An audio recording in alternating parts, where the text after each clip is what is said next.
ಮುಖ್ಯಮಂತ್ರಿ ಹಾಗೂ ಕಾಂಗ್ರೆಸ್ ರಾಜ್ಯಾಧ್ಯಕ್ಷ ಡಿಕೆ ಶಿವಕುಮಾರ್ ಅವರ ವಿರುದ್ಧ ತುರುವೇಕೆರೆ ಶಾಸಕ ಎಂಟಿ ಕೃಷ್ಣಪ್ಪ ವೈಯಕ್ತಿಕ ತೇಜೋವಧೆ ಮಾಡುವುದು ಸರಿಯಲ್ಲ ಎಂದು ಕಾಂಗ್ರೆಸ್ ಮುಖಂಡ ಹಾಗೂ ತುರುವೇಕೆರೆ ವಿಧಾನಸಭಾ ಕ್ಷೇತ್ರದ ಟಿಕೆಟ್ ಆಕಾಂಕ್ಷಿ ವಸಂತ್ ಕುಮಾರ್ ತೀವ್ರ ಆಕ್ರೋಶ ವ್ಯಕ್ತಪಡಿಸಿದ್ದಾರೆ. ಕಾರ್ಯಕ್ರಮವೊಂದರಲ್ಲಿ ಮಾತನಾಡಿದ ವಸಂತ್ ಕುಮಾರ್, ಡಿಕೆ ಶಿವಕುಮಾರ್ ಅವರ ವಿರುದ್ಧ ವೈಯಕ್ತಿಕ ಆರೋಪ ಅಥವಾ ತೇಜೋವಧಿಯನ್ನ ಕಾಂಗ್ರೆಸ್ ನಾಯಕರು ಮತ್ತು ಕಾರ್ಯಕರ್ತರು ಸಹಿಸುವುದಿಲ್ಲ. ಇದಕ್ಕೆ ತಕ್ಕ ಉತ್ತರವನ್ನು ಮುಂದಿನ ದಿನಗಳಲ್ಲಿ ಪಕ್ಷದ ಮುಖಂಡರು ಹಾಗೂ ಕಾರ್ಯಕರ್ತರು ನೀಡಲಿದ್ದಾರೆ ಎಂದು ಶಾಸಕ ಎಂಟಿ ಕೃಷ್ಣಪ್ಪ ಅವರಿಗೆ ನೇರ ಎಚ್ಚರಿಕೆಯ ಸಂದೇಶ ನೀಡಿದ್ದಾರೆ. ವಸಂತ್ ಕುಮಾರ್ ಅವರ ಭಾಷಣದಲ್ಲಿ ಶಾಸಕರ ಆಡಳಿತ ವೈಖರಿ ಕುರಿತು ಹಲವು ಪ್ರಶ್ನೆಗಳು ಮುನ್ನೆಲೆಗೆ ಬಂದವು. ಇದುವರೆಗೂ ಸಾರ್ವಜನಿಕವಾಗಿ ಹೆಚ್ಚು ಚರ್ಚೆಯಾಗದ ಹಲವು ವಿಚಾರಗಳನ್ನು ಪ್ರಸ್ತಾಪಿಸುವ ಮೂಲಕ ಅವರು ಕಾರ್ಯಕರ್ತರು ಹಾಗೂ ಸಾರ್ವಜನಿಕರ ಗಮನ ಸೆಳೆದರು. ಆರೋಗ್ಯ ಇಲಾಖೆ, ತಾಲೂಕು ಕಚೇರಿ, ತಾಲೂಕು ಪಂಚಾಯಿತಿ, ಕೃಷಿ ಮಾರುಕಟ್ಟೆ, ಎಪಿಎಂಸಿ ಹಾಗೂ ವಾಣಿಜ್ಯ ಸಂಕೀರ್ಣ ಕಟ್ಟಡ ಸೇರಿದಂತೆ ಹಲವು ಇಲಾಖೆಗಳ ಕಾರ್ಯವೈಖರಿ ಮತ್ತು ಸಮಸ್ಯೆಗಳ ಕುರಿತು ಪ್ರಶ್ನೆಗಳನ್ನು ಎತ್ತಿದ ಅವರು, ಜನಪ್ರತಿನಿಧಿಯಾಗಿ ಕ್ಷೇತ್ರದ ಮೂಲಭೂತ ಸಮಸ್ಯೆಗಳತ್ತ ಹೆಚ್ಚಿನ ಗಮನ ಹರಿಸಬೇಕಾಗಿದೆ ಎಂದು ಆಗ್ರಹಿಸಿದರು. ರಾಜಕೀಯ ಆರೋಪ ಪ್ರತ್ಯಾರೋಪಗಳಿಗಿಂತ ಜನರ ಸಮಸ್ಯೆಗಳಿಗೆ ಉತ್ತರ ನೀಡುವುದು, ಅಭಿವೃದ್ಧಿ ಕಾಮಗಾರಿಗಳ ಸ್ಥಿತಿಗತಿ ವಿವರಿಸುವುದು ಹಾಗೂ ಕ್ಷೇತ್ರದ ಜನರ ಪ್ರಶ್ನೆಗಳಿಗೆ ಉತ್ತರಿಸುವುದೇ ಜನಪ್ರತಿನಿಧಿಯ ನಿಜವಾದ ಕರ್ತವ್ಯ ಎಂಬ ಸಂದೇಶವನ್ನು ವಸಂತ್ ಕುಮಾರ್ ತಮ್ಮ ಮಾತುಗಳ ಮೂಲಕ ಮುಂದಿಟ್ಟರು. ವಸಂತ್ ಕುಮಾರ್ ಅವರು ವಿಶೇಷವಾಗಿ ತುರುವೇಕೆರೆ ಒತ್ತುವರಿ ವಿಚಾರವನ್ನು ಪ್ರಸ್ತಾಪಿಸಿ ಶಾಸಕ ಎಂಟಿ ಕೃಷ್ಣಪ್ಪ ಅವರನ್ನು ಖಾರವಾಗಿ ಪ್ರಶ್ನಿಸಿದರು. ತುರುವೇಕೆರೆ ಕೆರೆ ಒತ್ತುವರಿಯಾಗುತ್ತಿರುವ ಬಗ್ಗೆ ನಿಮಗೆ ಕಾಳಜಿ ಇಲ್ಲವೇ? ಈ ವಿಚಾರ ನಿಮ್ಮ ಗಮನಕ್ಕೆ ಬಂದಿಲ್ಲವೇ ಎಂದು ಪ್ರಶ್ನಿಸಿದ ಅವರು, ಕೆರೆಗಳ ಸಂರಕ್ಷಣೆ ಕೇವಲ ಪರಿಸರದ ವಿಚಾರವಲ್ಲ, ಅದು ಜನರ ಭವಿಷ್ಯ, ನೀರಿನ ಭದ್ರತೆ ಮತ್ತು ಮುಂದಿನ ಪೀಳಿಗೆಯ ಬದುಕಿಗೆ ಸಂಬಂಧಿಸಿದ ಗಂಭೀರ ವಿಚಾರ ಎಂದು ಒತ್ತಿ ಹೇಳಿದರು. ಕೆರೆಗಳು ಹಾಗೂ ಜಲಮೂಲಗಳನ್ನು ರಕ್ಷಿಸುವಲ್ಲಿ ಆಡಳಿತ ವ್ಯವಸ್ಥೆ ಪರಿಣಾಮಕಾರಿಯಾಗಿ ಕಾರ್ಯನಿರ್ವಹಿಸಬೇಕು. ಒತ್ತುವರಿ ತೆರವು, ನೀರಿನ ಮೂಲಗಳ ಸಂರಕ್ಷಣೆ ಹಾಗೂ ಸಾರ್ವಜನಿಕ ಆಸ್ತಿಯ ರಕ್ಷಣೆಗೆ ಜನಪ್ರತಿನಿಧಿಗಳು ಧ್ವನಿ ಎತ್ತಬೇಕು ಎಂದು ವಸಂತ್ ಕುಮಾರ್ ಆಗ್ರಹಿಸಿದರು. ಇನ್ನು ಡಿಕೆ ಶಿವಕುಮಾರ್ ಅವರ ವಿರುದ್ಧ ವೈಯಕ್ತಿಕ ಟೀಕೆಗಳನ್ನು ಮಾಡುವುದು ರಾಜಕೀಯ ಭಿನ್ನಾಭಿಪ್ರಾಯದ ಮಿತಿಯನ್ನ ಮೀರಿದಂತಾಗುತ್ತಿದೆ. ರೀಟೇಕ್ ಡಿಕೆ ಶಿವಕುಮಾರ್ ಅವರ ವಿರುದ್ಧ ವೈಯಕ್ತಿಕ ಟೀಕೆಗಳನ್ನು ಮಾಡುವುದು ರಾಜಕೀಯ ಭಿನ್ನಾಭಿಪ್ರಾಯದ ಮಿತಿಯನ್ನ ಮೀರಿದಂತಾಗುತ್ತದೆ ಎಂದು ವಸಂತ್ ಕುಮಾರ್ ಅಭಿಪ್ರಾಯಪಟ್ಟರು.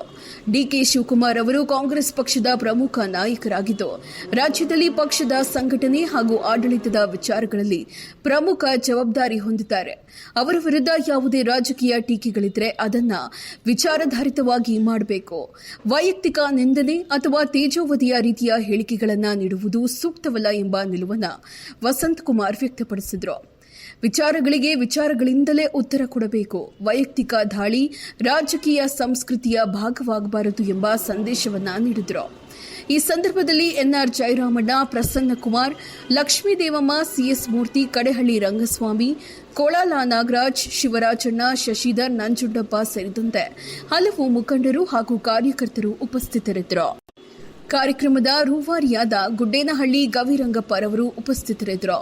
ಡಿಕೆ ಶಿವಕುಮಾರ್ ವಿರುದ್ಧದ ಹೇಳಿಕೆಗಳಿಗೆ ವಸಂತ್ ಕುಮಾರ್ ನೀಡಿರುವ ತೀಕ್ಷ್ಣ ಪ್ರತಿಕ್ರಿಯೆ ಹಾಗೂ ತುರುವೇಕೆರೆ ಕ್ಷೇತ್ರದ ವಿವಿಧ ಇಲಾಖೆಗಳ ಕಾರ್ಯವೈಖರಿ ಮತ್ತು ಕೆರೆ ಒತ್ತುವರಿ ವಿಚಾರವನ್ನು ಅವರು ಮುನ್ನೆಲೆಗೆ ತಂದಿರುವುದು ಸ್ಥಳೀಯ ಕಾಂಗ್ರೆಸ್ ರಾಜಕೀಯದಲ್ಲಿ ಮತ್ತೆ ಹೊಸ ಚರ್ಚೆಗೆ ಕಾರಣವಾಗಿದೆ. ನಿಮ್ಮ ಉದ್ದೇಶ ಏನು? ಡಿಕೆ ಶಿವಕುಮಾರ್ ವೈಯಕ್ತಿಕವಾಗಿ ಮಾತಾಡುವಂತ ಉದ್ದೇಶ ಏನಿದೆ ನಿಮ್ದು? ಯಾಕೆ ಮಾತಾಡಬೇಕು? ನಿಮ್ದು ವೃತ್ತಿ ಇದೆ, ನೀನು ರಿಯಲ್ ಎಸ್ಟೇಟ್ ಇಂದ ಬಂದಿರೋರೆ, ನೀವು ಅಬಕಾರಿ ವೃತ್ತಿನ ಇದು ಮಾಡಿದ್ರೆ ಸಾಕಷ್ಟು ಬಾರ್ಗಳಿದ್ದಾವೆ, ಸಾಕಷ್ಟು ಇದೆ, ಅದು ನಿಮ್ಮ ವೃತ್ತಿ. ಡಿಕೆ ಶಿವಕುಮಾರ್ ಅನನುಭವಿ ಅಂತ ಕರೀತೀಯ. ಅವ್ರ ರಾಜಕಾರಣದಲ್ಲಿ ತಳಮಟ್ಟದಿಂದ ಪಕ್ಷ ಕಟ್ಟಿ ಈ ಹಂತಕ್ಕೆ ಬಂದಿರೋದು ಒಬ್ಬ ತಳಮಟ್ಟದ ಕಾರ್ಯಕರ್ತನಾಗಿ ಬಂದು ಇವತ್ತು ರಾಜ್ಯದ ಮುಖ್ಯಮಂತ್ರಿ ಆಗ್ಯಾರೆ ಅಂತಂದ್ರೆ ಕಾಂಗ್ರೆಸ್ ಪಕ್ಷ ಸುಮ್ಮನೆ ಮುಖ್ಯಮಂತ್ರಿ ಕೊಟ್ಟಿರೋದಿಲ್ಲ, ಅನನುಭವಿ ಕೊಡೋದಿಲ್ಲ. ಆ ಅನನುಭವಿನದಂತಂತ ಯಾಕೆ ಹೇಳಿದ್ದಾರೆ? ಪಕ್ಷ ಗುರುಸಿ ಸಿಎಂ ಮಾಡಿರೋಂಥದ್ದು ಕಾಂಗ್ರೆಸ್ ಪಕ್ಷ ಒಂದು ರಾಷ್ಟ್ರೀಯ ಪಕ್ಷ, ಸುಮ್ಮನೆ ಮುಖ್ಯಮಂತ್ರಿಗಳಾಗೋದಿಲ್ಲ. ಮತ್ತೆ ಡಿ ಕೆ ಶಿವಕುಮಾರ್ ಒಬ್ಬ ವಿಚಾರಶೀಲ. ಅವರು ಸುಮಾರು 15-20 ವರ್ಷದ ಮುಂದಗಡೆ ಇವತ್ತು ಯೋಚನೆ ಮಾಡೋಂಥವ್ರು. ಇವತ್ತಿನ ಯೋಚನೆ ಮಾಡ್ತಾ ಇಲ್ಲ. ನಮ್ಮ ತಾಲೂಕಿಂದ 4 ಬಾರಿ ಶಾಸಕರಾಗಿದ್ದಾರೆ, ಒಪ್ಕೊಂತೀನಿ. ಅವರು 4 ಬಾರಿ ಆಗಿರೋಂಥ ಅಚೀವ್ಮೆಂಟ್ ಅವ್ರ ಸಾಧನೆ ನಾನು ಹೇಳ್ತೀನಿ, ಸಾಧನೆ ಹೇಳ್ಬಿಡ್ಲಿ ಅವ್ರಿಗೆ ಮುಂಚೆ. ನೀರಾವರಿ ವಿಚಾರದ ಸಾಧನೆ, ಇಲ್ಲಿಂದ ತಾಲೂಕಿಂದ ರೈತರುಗಳನ್ನೆಲ್ಲ ಬೆಂಗಳೂರಿಗೆ ಕರ್ಕೊಂಡೋದ್ರು. 1 ನಿಮಿಷ ಕುಮಾರಸ್ವಾಮಿ ಕೈ ಮಾತಾಡಕ್ಕಾಗಲಿಲ್ಲ ಮುಖ್ಯಮಂತ್ರಿ ಆದಾಗ. ಮತ್ತೆ ಅಲ್ಲಿಂದ ಜನ ವಾಪಸ್ ಕರ್ಕೊಂಡ್ಬಂದ್ರಿ. ಒಂದು ಏತ ನೀರಾವರಿ ಮಾಡಿಸಿದ್ರಿ ದಬ್ಬೆಘಟ್ಟದ ಹತ್ರವ.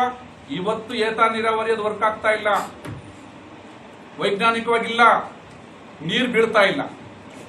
ಅಲ್ಲಪ್ಪ, ನೀರಾವರಿ ಬಗ್ಗೆ ಅಷ್ಟೊಂದು ನೀನು ತಿಳ್ಕೊಂಡ್ರೆ ಹೋರಾಟಗಾರ ಅಂತ ಇವತ್ತು ಹೆಸರು ತಗೊಂತಾ ಇದೆಯಲ್ಲ. ಡಬ್ಬೆಘಟ್ಟದ ನೀರಾವರಿ ಇವತ್ತು ಏತ ನೀರಾವರಿ ಯಾಕೆ ಫೇಲ್ಯೂರ್ ಆಯ್ತು? ಆಮೇಲೆ ದಬ್ಬೆಘಟ್ಟದಲ್ಲಿ ಇನ್ನೊಂದು ಈ ಬಿಗಿನಹಳ್ಳಿ ಮತ್ತೆ ಆ ಕಡೆ ಎಲ್ಲ ಕುಡಿಯೋ ನೀರು ಬಹುಗ್ರಾಮ ಕುಡಿಯುವ ನೀರು ಯೋಜನೆ. ಇವತ್ತೇನಾದ್ರೂ ಅದು ಹೇಳಿದ್ದೆ ಅವ್ರಿಗೆ, ನೀರು ತಗೊಂಬರ್ರಿ ಅಂತ ಹೇಳಿ, ಒಂದು ಬಾಟಲ್ ನೀರು ತಗೊಂಬರ್ರಿ ಅಂತ ನಮ್ಮ ರಾಜ್ಕುಮಾರ್ಗೆ ಹೇಳಿದ್ದೆ. ದಯವಿಟ್ಟು ಪತ್ರಕರ್ತರ ಆ ಕಡೆ ಕೇಂದ್ರ ಹೋದಾಗ ಆ ನೀರು ಕುಡಿಯೋ ನೀರು ಬಹುಗ್ರಾಮ ಕುಡಿಯೋ ನೀರು ಯೋಜನೆ ಇದೆಯಲ್ಲ, ಅದೊಂದ್ಸರಿ ನೋಡಿ. ಅದು ಕುಡಿಯೋಕೆ ನಮ್ಮ ಸರ್ಕಾರದ ಮುಖ್ಯಮಂತ್ರಿಗಳಾದ ಡಿ ಕೆ ಶಿವಕುಮಾರ್ ಅವರ ಬಗ್ಗೆ ಲಘುವಾದ ಹೇಳಿಕೆಗಳನ್ನ ಹಲವಾರು ಸಂದರ್ಭದಲ್ಲಿ ಹೇಳಿದ್ದಾರೆ. ಅದನ್ನು ಮೊದಲನೇದಾಗಿ ನಾವು ಸಮಸ್ತ ತಾಲೂಕಿನ ಜನ ಖಂಡಿಸ್ತಾರೆ. ಕಾರಣ, ಒಬ್ಬ ಡಿ ಕೆ ಶಿವಕುಮಾರ್ ಒಬ್ಬ ಮುಖ್ಯಮಂತ್ರಿ, ಒಬ್ಬ ಪ್ರಭಾವಿ ನಾಯಕ. ಅವ್ರ ಎದುರುಗಡೆ ನಿಂತ್ಕೊಂಡಂಥ ವಿರೋಧ ಪಕ್ಷದ ನಾಯಕರಾಗಿರ್ತಕ್ಕಂಥ ಈಗ ಏನು ಆರ್ ಅಶೋಕ್ ಅವರಿದ್ದಾರೆ, ಕೇವಲ 8,000 ಮತ ತಗೊಂಡಿದ್ದು ಅವ್ರ ವಿರುದ್ಧ ನಿಂತ್ಕೊಂಡು. ಅಂಥ ಪ್ರಭಾವಿ ನಾಯಕರ ಬಗ್ಗೆ ಹಗುರವಾದ ಮಾತುಗಳನ್ನಾಡಿದ್ದಾರೆ. ಇದನ್ನೆಲ್ಲ ನಮ್ಮ ಬ್ಲಾಕ್ ಕಾಂಗ್ರೆಸ್ ಸಮಿತಿಯಿಂದನೂ ಹಾಗೂ ಡಿ ಕೆ ಶಿವಕುಮಾರ್ ಅಭಿಮಾನಿಗಳ ಬಳಗದಿಂದನೂ ಸಹ ಈ ಮಾತುಗಳೆಲ್ಲವನ್ನೂ ನಾವು ಖಂಡಿಸ್ತೀವಿ.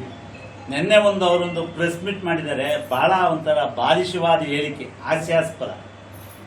ನಾವು ಸ್ಟ್ರೈಕ್ ಮಾಡಲಾಗಿ ಹೇಮಾವತಿ ನೀರನ್ನ ಎತ್ತಿರೋ, ನೀರು ಬಿಟ್ಟರು ಅಂತ ಹೇಳ್ತಾರೆ. ನಿಜವಾಗ್ಲೂ ಆ ಪೇಪರ್ ಓದುವಾಗಲೂ ನಮಗೂ ಒಂಥರ ನಗು ಬಂತು. ಅದೆಲ್ಲ ಆಗಬಾರ್ದು. ಹೇಮಾವತಿ ಡ್ಯಾಮಲ್ಲಿ ನೀರಿದ್ರೆ ತಾನೇ ಬಿಡೋಕ್ಕೆ ಸಾಧ್ಯ. ನೀರಿಲ್ಲದ್ದು ಎಲ್ಲಿ ಬಿಟ್ಟವ್ರೆ? ಇವ್ರು ಸ್ಟ್ರೈಕ್ ಮಾಡಿರುತ್ತೆ, ನೀರು ಬಿಟ್ಟಿಲ್ಲ. ದಯಮಾಡಿ ಡ್ಯಾಮಲ್ಲಿ ನೀರು ಬಂದಿದೆ, ನೀರು ಬಿಟ್ಟಿದ್ದಾರೆ. ಈ ಥರ ತಪ್ಪು ತಿಳುವಳಿಕೆಗಳನ್ನ ಸಾಮಾನ್ಯ ಜನಕ್ಕೆ ಇನ್ನು ಮುಂದಿನ ದಿನಗಳಲ್ಲಿ ಕೃಷ್ಣಪ್ಪನವರು ಎಲ್ಲೂ ಈ ಥರ ಪುಕ್ಕಟೆ ಪ್ರಚಾರವನ್ನು ಪಡೆಯೋಕ್ಕೆ ಹೋಗಬಾರ್ದು. ಸರ್ಕಾರ ಎಲ್ಲನೂ ಮೀಟಿಂಗ್ ಮಾಡಿ ಯಾವ ಹಂತದಲ್ಲಿ ನೀರನ್ನು ಬಿಡಬೇಕು, TBCಗೆ ಯಾವಾಗ ಬಿಡಬೇಕು, NBCಗೆ ಯಾವಾಗ ಬಿಡಬೇಕು ಅಂತ ಹೇಳಿ ಅದನ್ನೆಲ್ಲ ಕೂತು ಉನ್ನತ ಮಟ್ಟದ ಅಧಿಕಾರಿಗಳೊಂದಿಗೆ, ಸರ್ಕಾರದ ಸಚಿವರೊಂದಿಗೆ ಚರ್ಚಿಸಿ ನೀರು ಬಿಟ್ಟಿದೆ. ಇದರಲ್ಲಿ ಕೃಷ್ಣಪ್ಪನವ್ರ ಪಾತ್ರ ಏನಿಲ್ಲ. ನೀರು ಬಿಟ್ಟಿದೆ.